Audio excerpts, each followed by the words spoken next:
এদিকে নরসিংদীর পলাশ উপজেলায় চেয়ারম্যান প্রার্থী সৈয়দ জাবেদ হোসেনের নির্বাচনী ক্যাম্পে হামলার ঘটনা ঘটেছে। শনিবার রাতে নির্বাচনী এলাকার গজারিয়া ইউনিয়নের আমতলা বাজারে নির্বাচনী ক্যাম্পে এই হামলার ঘটনা ঘটে। এ সময় হামলাকারীরা ক্যাম্পে থাকা চেয়ার টেবিল ভাঙচুর করে পোস্টার ব্যানার খুলে নিয়ে যায়। বাধা দিতে গিয়ে হামলায় আহত হয় চেয়ারম্যান প্রার্থীর অন্তত 10 সমর্থক। পরে খবর পেয়ে পুলিশ ঘটনাস্থল পরিদর্শন করে। উপজেলা চেয়ারম্যান প্রার্থী সৈয়দ জাবেদ হোসেনের অভিযোগ, রাত 9টার দিকে আমতলা এলাকায় তার প্রতিদ্বন্দ্বী চেয়ারম্যান প্রার্থী শরীফুল হকের সমর্থকরা মিছিল নিয়ে যাওয়ার সময় তার ক্যাম্পে হামলা চালায়। বাধা দিতে গেলে হামলাকারীরা পিটিয়ে তার 10 থেকে 12 জন সমর্থককে আহত করে।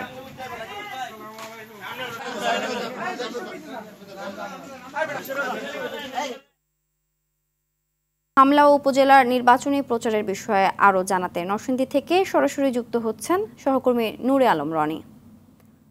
রনি, নির্বাচনী প্রচার কেমন চলছে জানাবেন?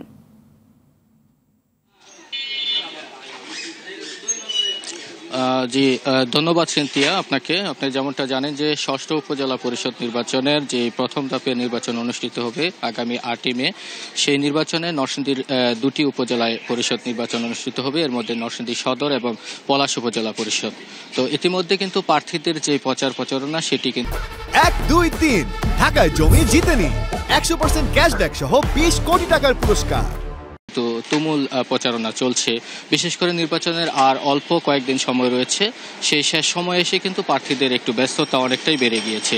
আরেকটি বিষয় হচ্ছে, আপনি যেমনটা সংবাদে জানিয়েছিলেন যে পলাশ উপজেলা পরিষদ নির্বাচনে গতকালকে যিনি চেয়ারম্যান প্রার্থী সৈয়দ জাবেদ হোসেনের যে কাপিরিস মার্কার যে নির্বাচনী ক্যাম্প, সেই ক্যাম্পে হামলার ঘটনা ঘটেছে। আমরা যেমনটা জেনেছি যে গতকালকে যে গজারিয়া ইউনিয়নের আমতলা বাজারে নির্বাচনী ক্যাম্প রয়েছে সৈয়দ জাবেদ হোসেনের কাপিরিস মার্কার, সেই ক্যাম্পের পাশ দিয়ে যিনি প্রতিদ্বন্দ্বী প্রার্থী জনাব শরীফুল হকের যেই দোয়াত কলম মার্কার যে মিছিল যাচ্ছিল, সেই মিছিল থেকে কয়েকজন সমর্থক কিন্তু এই ক্যাম্পে হামলা এবং ভাঙচুর চালায়।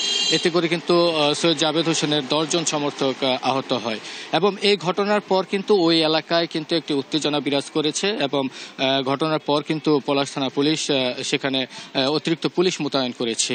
এবং আমি কথা বলেছি নরসিংদীর নির্বাচন রিটার্নিং কর্মকর্তার সাথে। তিনি আমাকে যেমনটা জানিয়েছেন যে এই যে নির্বাচনী যে গতকালকে যে হামলার ঘটনা ঘটেছে, এই ঘটনায় কিন্তু প্রার্থীর পক্ষ থেকে এখনো কোনো লিখিত অভিযোগ দেওয়া হয়নি।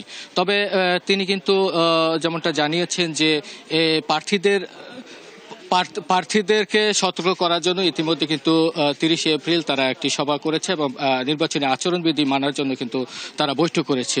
তো সিনথিয়া, এখন বলা যায় যে অনেকটাই উচ্চমুখর পরিবেশে চলছে এই নির্বাচনী প্রচারণা। তো এই ছিল আমার কাছে নরসিংদীর নির্বাচনী পরিস্থিতির সর্বশেষ তথ্য। ধন্যবাদ।